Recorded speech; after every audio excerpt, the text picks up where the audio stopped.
it was 2015. Me and my brother were going someplace and we saw a blue color bike pass us. It was a fully faired bike. I was very interested because we never saw it and my brother was more interested. So I tailed it, and on the next red light I asked that person that what this bike is, or I shall say which bike is it.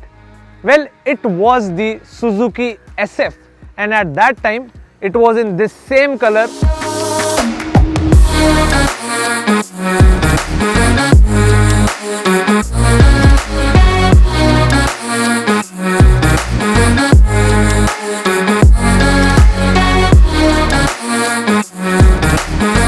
Hello everyone, welcome back to Rev Explorers. I am Abhinav Bhatnagar and this is the MotoGP edition Gixxer SF BS6. Now a lot has changed over these 5 years and we are going to get there. But before that, let's thank Dhone Suzuki for providing us this bike for this review. You can visit their dealership for exciting offers on Suzuki products. And don't worry because they are following all the safety guidelines issued by the government. So let's start with the review. And before we do that, don't forget to hit the subscribe button, ring that bell so you never miss an update from Rev Explorers.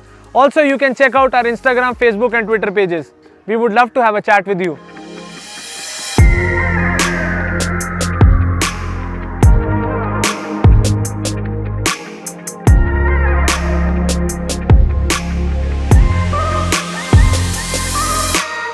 So the Gixxer SF gets all the underpinnings from its elder sibling, the SF250. Now this change was not done in the BS6 edition, it was done last year in the BS4 edition. In this edition, only the engine has gone BS6 compliant. You have a CatCon fitted to the exhaust.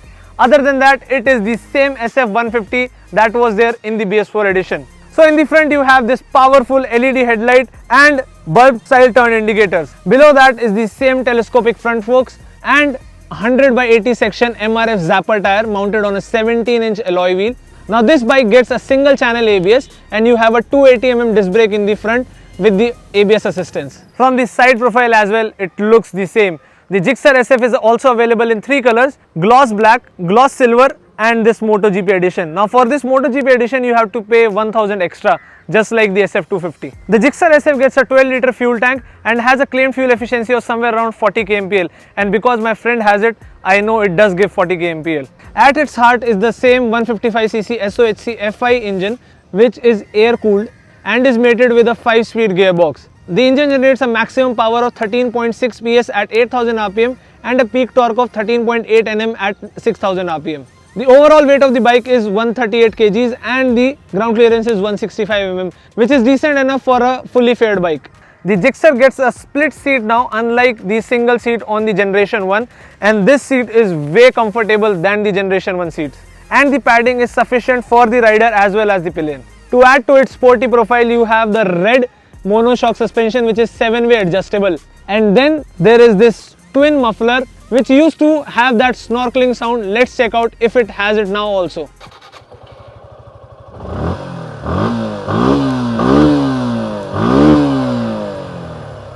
The rear tire is 140/60 and it is an MRF Revs tire. So you have always got a radial tire in the rear for the Gixxer SF. Along with that is a 220mm disc brake with Biber calipers. In the first generation it was Nissan calipers, now it is Biber calipers, and trust me, Bibers are better. Now from the rear side as well, it is the same with LED tail lights and bulb style turn indicators. We would definitely wish to see LED indicators now on the SF, but that's a story for next time. Let's hop on to the saddle and check out the instrument cluster. So as I already said, the saddle is very comfortable and the saddle height is 795 mm. So if you are a short rider also, you can easily hop onto the saddle and ride this bike. You should be somewhere around 5'3" or 5'4" and you can ride this bike. So as you can see, it is an all digital instrument cluster with digital tachometer, digital speedometer, gear position indicator, your odometer, trip meter over here on the left hand side. On the right hand side is the time, and this is the fuel gauge which shows empty. On the top is the shift RPM light. On the left hand side is the turn indicator light, the neutral light, the engine malfunction light and the high beam light. On the right hand side you have the right turn indicator light, ABS warning lamp and a general warning lamp. Coming to the handlebar, now as you can see, these are clip-on handlebars. On the right hand side you have the kill switch and the self start button. On the left hand side you have the pass switch, the headlight control, the turn indicator control and the horn. And as you can hear, it is a very loud single tone horn. Now it's time for us to take this SF on a ride. And before we do that, Don't forget to wear your helmet and follow all road safety rules.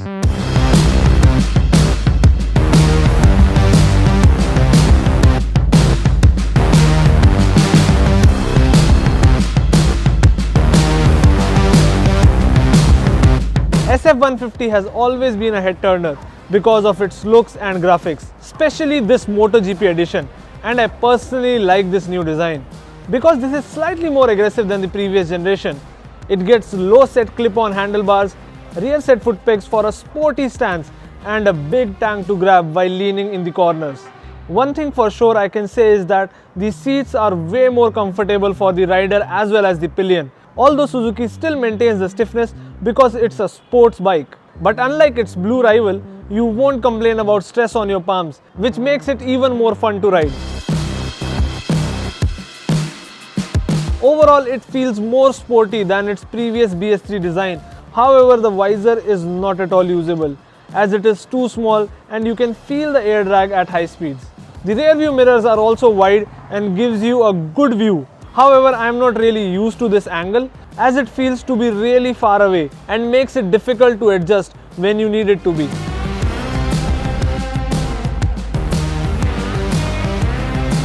In this BS6 transition, the SF has lost slight power, but you need not worry because you won't be able to make out in the lower and the mid-rev range because the motor is punchy and pulls good in the mid-range. However, when you surpass the 8000 mark, you can feel this slight miss on the power.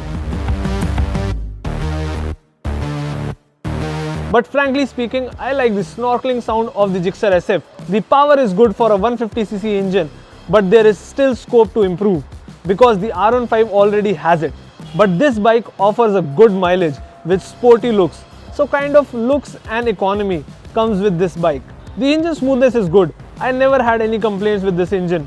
No vibrations, and now because all variants get fuel injection, the smoothness is maintained over the range. The clutch is very smooth and light. It becomes easy to use when stuck in traffic. The gears are better than the previous generation. The shifts are still on harder side, giving you feedback of every click. Some might like this stiff gear setup, but I prefer it to be soft. Makes it easier for aggressive shifts.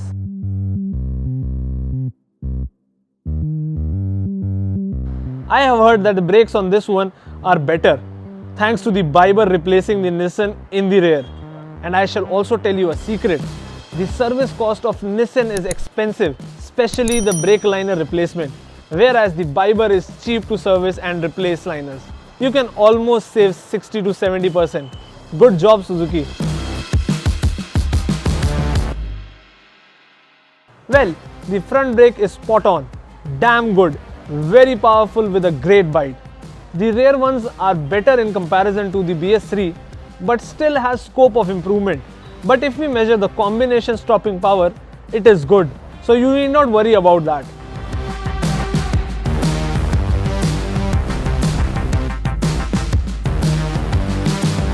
The suspension setup is on a stiffer side to give you the best riding experience in the corners. And with the help of this bigger tank and low set clip-ons, it easily goes into the corners. Just requires a flick of wrist to put it into the apex line. The only thing worth mentioning is, when you pull it out from the corners, then you might feel that lack of power.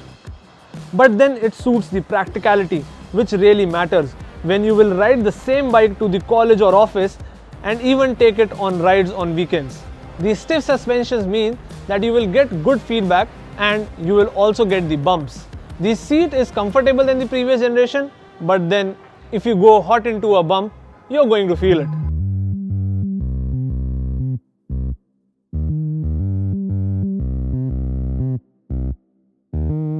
I like the way this complete bike is finished. The build quality is good and so is the switch quality. However, the switch labels wear off with time. The solution in hand is giving us backlit switches, which makes the looks more premium. I will still say I love the way it feels and rides, especially in the MotoGP edition. Our ride with the SF150 has come to an end, and I can say that this bike has evolved in the last 5 years.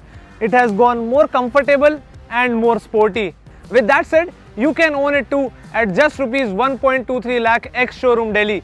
Or if you want this MotoGP edition, you will have to pay just 1.24 lakhs. So our review has come to an end. I hope you did like this video. Just give it a thumbs up.